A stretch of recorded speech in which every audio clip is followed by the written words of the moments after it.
असा गौप्यस्फोट आज संजय राऊत यांनी केला. संजय राऊत हे फेकूचंद आहे.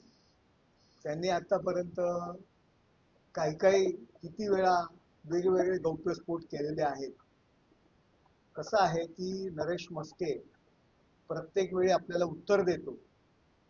भोंगा वगैरे शब्दांची निर्मिती ही नरेश मस्केनी केलेली आहे. त्यामुळे माझ्यावरचा राग त्यांचा समजू शकतो मी, परंतु अख्ख्या शिवसेनेला माहित नाही ज्या दिवशी राज्यसभेचं त्यांना पुन्हा एकदा तिकीट लवकर डिक्लेअर करत नव्हते, त्यावेळी उद्धव ठाकरे सोडा रश्मी वहिनींच्या संदर्भात संजय राऊत किती शिव्या घालत होते हे अख्ख्या शिवसेनेला माहित आहे. त्यांचं नाव डिक्लेअर करण्याकरता उशीर लावला. उद्धव ठाकरे यांना मुख्यमंत्री केलं आणि स्वतःच्या भावाला मंत्रीपद दिलं नाही आणि उद्धव ठाकरे मंत्रालयात जात नाहीत. त्यावेळी शिवसेनेतल्या आमदारांना पवईच्या हॉटेलमध्ये मीटिंग घ्यायला लावली आणि उद्धव ठाकरेंना विरोध करा आणि माझं नाव मुख्यमंत्री पदासाठी घ्या याकरता कोण कुभांड रचत होतं हे अख्ख्या शिवसेनेला माहित आहे. आणि संजय राऊत साहेब एकनाथ शिंदे सोबत जाणारा महाराष्ट्रातील पहिला जिल्हा प्रमुख हा नरेश मस्के आहे. उद्धव ठाकरे यांनी ज्या दिवशी एकनाथ शिंदे साहेबांनी पाऊल उचललं त्यावेळी मला फोन केला. त्यावेळी मी त्यांना स्पष्टपणे सांगितलं, मी मातोश्रीला जाऊन पुन्हा एकनाथ शिंदे साहेबांसमोर गेलो नाही. मी स्पष्ट सांगितलं मी एकनाथ शिंदे साहेबांच्या सोबत आहे, मी तुम्हाला भेटायला येणार नाही. 15 दिवस अगोदर एकनाथ शिंदे साहेबांनी भूमिका घेतली. त्यावेळी मला वर्षा बंगल्यावरती बोलावलं होतं. त्यावेळी सुद्धा मी स्पष्टपणे आणि तुम्हाला हे माहित आहे स्पष्टपणे सांगितलं एकनाथ शिंदे साहेबांवरती तुम्ही जो काय अन्याय करताय तो करू नका. तुम्ही त्यांना बोलवा, जे काही गैरसमज झाले असतील ते दूर करा, पण पक्षाला एकनाथ शिंदे साहेबांची गरज आहे. आणि राऊतसाहेब अयोध्या दौरा होता त्यावेळी तुम्ही स्पष्टपणे एकनाथ शिंदे साहेबांच्या समक्ष मला सांगितलं की नरेश विधान परिषदेकरता तुझं नाव आहे, परंतु उद्धव ठाकरे ज्यावेळी हमशा पाडवी यांना तुम्ही विधान परिषदेचं तिकीट दिलं, अयोध्येच्या राम जन्मभूमीच्या भूमीत तुम्ही जर मानत असेल तर तुम्ही त्याची शपथ घेऊन सांगा. परंतु उद्धव ठाकरे म्हणतात की एकनाथ शिंदे यांनी जर भूमिका घेतली, ते जर बाजूला गेले तर नरेश मस्के सुद्धा त्यांच्या सोबत जाईल. त्यामुळे नरेश मस्के यांना विधान परिषद द्यायची नाही.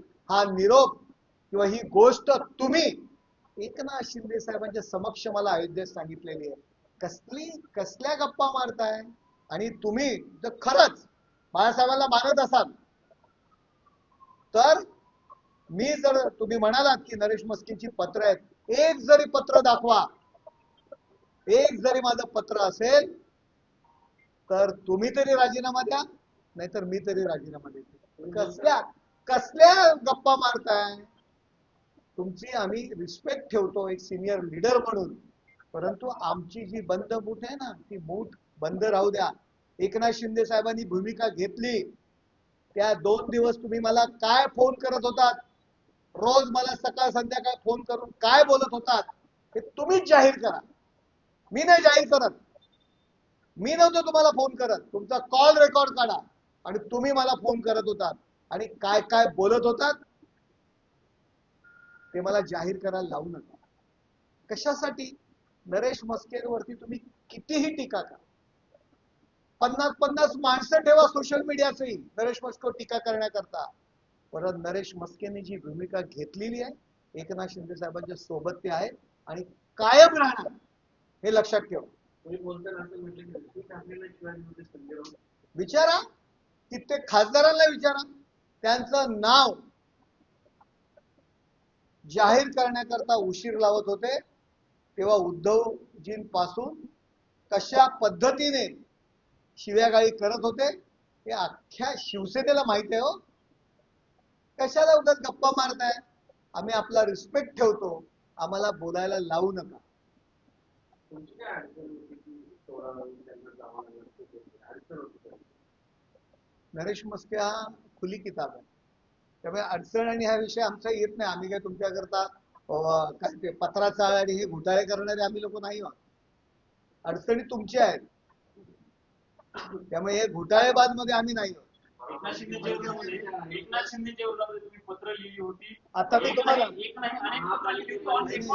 माझं एवढं माझं म्हणणं आहे की त्यांनी एकतरी पत्र दाखवावं. हे पत्र मी लिहिलेलं आहे. अशा गप्पा फुकाच्या गप्पा खूप मारतात. एकतर त्यांनी तरी माझं जर पत्र असेल तर मी रिझाईन देईन, आणि तेही जर प्रूव्ह करू शकले नाही तर त्यांनी रिझाईन द्या. दुसरा मुद्दा याच्यामध्ये असा आहे की तुम्ही त्यांच्याकडे गेला ती गोष्ट पण हे जे बोलले ते खरंच होतं ना, की तुम्हाला परीक्षेत जरी दिली तुम्ही एकनाथ शिंदेसोबतच केला. हो, मी एकनाथ शिंदे साहेबांच्या सोबत होतो. मी उद्धवजी ठाकरे यांना एकनाथ शिंदे साहेबांनी ज्या दिवशी भूमिका घेतली त्या दिवशी पण मला 10 ते 15 फोन होते, वरुण सरदेसाई मार्फत सुद्धा फोन होते. त्यावेळी सुद्धा सांगितलं, त्यांनी मला विनंती केली 2 मिनिटं तरी मातोश्रीवर ये. त्यावेळी पण मी सांगितलं मी मातोश्रीवर येणार नाही, आम्ही शिंदे साहेबांच्या समवेत आहोत. 15 दिवस अगोदर सुद्धा मला बोलवलं होतं ठाण्यामध्ये, नेतृत्व तू स्वीकार. त्यावेळी सांगितलं हा विषय माझा नाही, आम्ही एकनाथ शिंदे साहेबांच्या सोबत आहोत. ती जे भूमिका घेतील त्यांच्या आम्ही सोबत आहोत. अरे हे बघा, माझा मी परिषद देणं आणि घेणं हा विषय नाहीये. कुठल्या स्वार्थाकरता नरेश मस्के एकनाथ शिंदे साहेबांच्या सोबत गेला नाही. एकनाथ शिंदे साहेब एक संघटनेला खऱ्या अर्थाने पुढे घेऊन जाऊ शकतात. हे शिंदे साहेबांनी भूमिका घेतली त्याच्या अगोदर 15 दिवस ज्यावेळी धर्मवीर चा रिलीज होता, सलमान खान त्यावेळी येणार होते, उद्धव ठाकरे त्या कार्यक्रमाला जाणार नव्हते. मी स्वतः जाऊन त्यांना सांगितलं असं करू नका, शिंदे साहेबांची आपल्याला गरज आहे. पक्ष जर पुढे न्यायचा आहे तर तुम्हाला एकनाथ शिंदे साहेबांची गरज आहे, तुम्ही अशी भूमिका घेऊ नका. हे सांगणारा नरेश मस्के वर्षा बंगल्यावरती. त्यामुळे ह्या गप्पा तुम्ही मला मारू नका. पवईच्या हॉटेलमध्ये काय घडलं होतं? पवईच्या हॉटेलमध्ये काही आमदारांना यांनी बैठक घ्यायला सांगितली होती, त्यांच्या मागे लागली होती की माझं नाव मुख्यमंत्री पदासाठी घ्या. मग त्याही लोकांनी यांना खुश करण्याकरता एक बैठक घेतली आणि यांना खुश केलं, परंतु तेही लोक या गोष्टी करता हसत होते की या माणसाला झालंय काय. त्यामुळे संजय राऊत, हे तुमचं जे प्रेम आहे ना, हे बेगडी प्रेम आहे. तुम्हाला पूर्ण पक्ष हातात घ्यायचा आहे, काँग्रेस बरोबर हा पक्ष घेऊन जायचा आहे. अरे तुम्हीच सत्यानाश केला या पक्षाचा, तुम्हीच त्यांच्या डोक्यात घातलं बहुतेक मुख्यमंत्री व्हा, आणि या महाराष्ट्राला एक कुचकामी मुख्यमंत्री आपण दिला आणि काँग्रेस बरोबर नेण्यात जाण्याकरता तुम्ही भाग पडलं. खऱ्या अर्थाने या पक्षाचा जो एकसंघ पक्ष होता त्याचं वाटोळं तुम्ही केलं. शिवसैनिकांचे जे शिव्या शाप आहेत ना, हे तुम्हाला भोगावे लागणार, हे मी पुन्हा एकदा सांगतो. त्यांनी म्हणजे हा जो दावा अनेकदा केला जातो की राष्ट्रवादी काँग्रेस आणि सगळं जुळवण्यामध्ये राहुल आघाडीवर होते आणि त्यांना मुख्यमंत्री पदासाठी उमेदवार व्हायचं होतं. त्यांना मुख्यमंत्री पदाकरता त्यांचा उमेदवार व्हायचं होतं. उद्धवजींच्या गळ्यात माळ घालायची. उद्धवजी स्वभावानुसार त्यामध्ये 24 आवर्स काम करणार नाहीत आणि त्यानंतर आपोआप ती माळ माझ्या गळ्यात येईल या स्वार्थी हेतूने त्यांनी शिवसेनेचं वाटोळं केलं. उद्धव ठाकरे यांनी तर एकनाथ शिंदे यांना शब्द दिला होता की तुम्हाला हे जगजाहीर आहे. एकनाथ शिंदे साहेबांनी जी मेहनत केली, त्या विधानसभेच्या निवडणुकीमध्ये मेहनत केली, या संपूर्णपणे आमदारांच्या बैठकीत सांगितलं की एकनाथ शिंदे साहेब उमेदवार असतील, आणि नंतर आयत्या वेळी स्वतःच नाव त्यांनी पुढे केलं. या सर्व कटामागे संजय राऊत यांचा कट होता. संजय राऊतांना मुख्यमंत्री व्हायचं होतं तर ते कट एकनाथ शिंदे यांना मुख्यमंत्री होऊ नये म्हणून. बघा, पक्ष माझ्या हातात असावा, पक्ष काँग्रेसच्या दावणीला आणि राष्ट्रवादीच्या दावणीला बांधावा आणि मी म्हणेल तशा पद्धतीने पक्ष चालावा, हा त्याच्या मागचा हेतू 100% असला. आज बोलावली होती आहे तुमच्या पक्षाकडून आज बघा, आमच्या पक्षाला ज्यावेळी संधी देईल, न्यायमूर्ती सांगतील, त्यावेळी आमचा पक्ष आमची बाजू मांडेल. आता कपिल सिब्बल यांची बाजू मांडणं सुरू आहे. त्यांनी पुन्हा वेळ मागितलेला आहे. आम्हाला ज्यावेळी वेळ मिळेल तेव्हा आम्ही आमची बाजू मांडणार ना.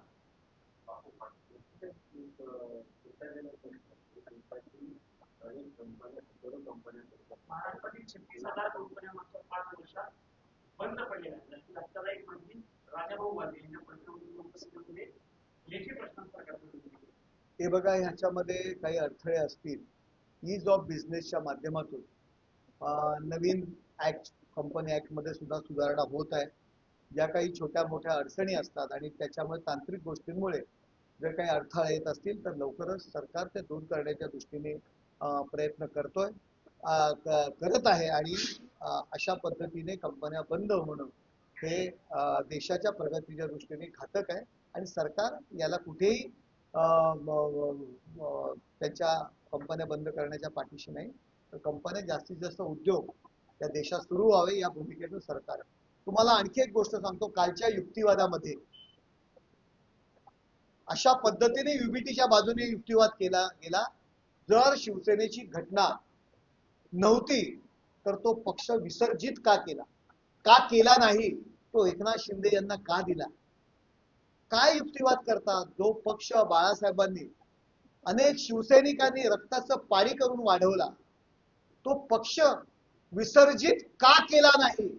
विसर्जित केला पाहिजे होता असा युक्तिवाद युबीटी तर्फे करण्यात आला. शिवसेना संपवण्याच्या दृष्टीने युक्तिवाद केला जातोय. निशाणी गोठवली का नाही? निशाणी एकनाथ शिंदेना दिली ती आम्हाला द्यावी अशा पद्धतीची मागणी नाही, तर ती गोठवली का नाही हे संजय राऊतांचं डोकं आहे.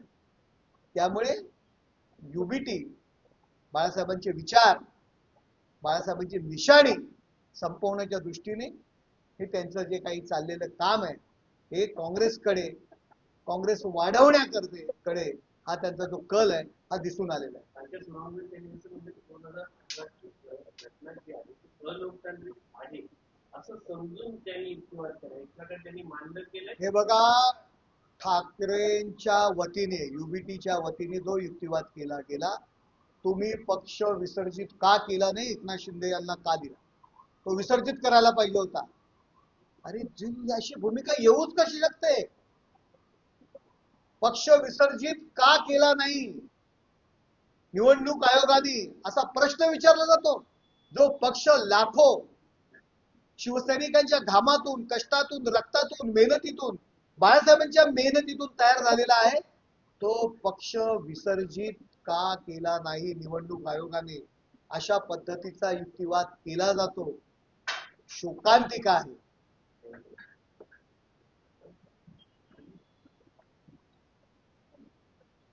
Chairman.